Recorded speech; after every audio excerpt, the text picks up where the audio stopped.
A top lawyer at a global law firm just resigned after his emails with a convicted sex offender were exposed. This is Kenya News Update today. Coming up, you'll discover how a $40 million deal with the Trump administration connects to the scandal and what it reveals about power and influence. Meet Brad Karp, chairman of Paul Weiss for 18 years, a legal titan for over 4 decades. On Wednesday, his reign ended. But here's the twist. This isn't just about a few emails. It's about a $40 million deal that changed everything. The U.S. Department of Justice last week released millions of documents related to the notorious sex offender Jeffrey Epstein. Among them were emails from Brad Karp. The firm admitted Karp had a small number of social interactions with Epstein, which he regrets. Bloomberg reported one email showed Karp asking Epstein for help getting his son a job on a Woody Allen movie. Paul Weiss claims it was adverse to Epstein, representing a client in fee disputes against him. But the damage was done. Karp said recent reporting created a distraction not in the best interests of the firm. So he stepped down. But here's what nobody's talking about. The $40 million connection. Last March, Brad Karp signed off on a controversial agreement. Paul Weiss would provide $40 million worth of free legal work for causes supported by President Donald Trump.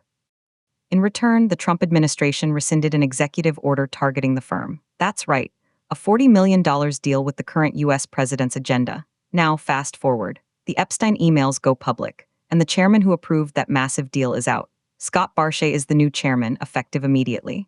He praised Karp's immense contributions, saying he transformed the firm. But the question hangs in the air. Was this resignation really just about a distraction? Or was it about protecting a firm entangled with the highest levels of power? The implications are huge. This is about the intersection of corporate law, political influence, and scandal. Some say Karp fell on his sword to save the firm's reputation. Others whisper about the timing of that $40 million Trump deal. But if the firm was truly adverse to Epstein, why did its leader have any contact at all? The controversy exposes how elite circles operate. A handshake deal for $40 million in legal services, a request for a favor sent to a convicted sex offender, and a resignation that tries to draw a line under it all. The bigger picture is about accountability at the very top. What does it say when a law firm's chairman can broker a multi-million-dollar agreement with the sitting U.S. president and then resign over emails with a criminal? The tension is clear. One narrative says this is a principled step down. Another suggests a deeper story of connections and compromises, but here's the part that will blow your mind.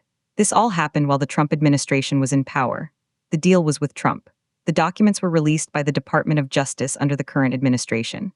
The fallout is happening now. So we're left with an unanswered question.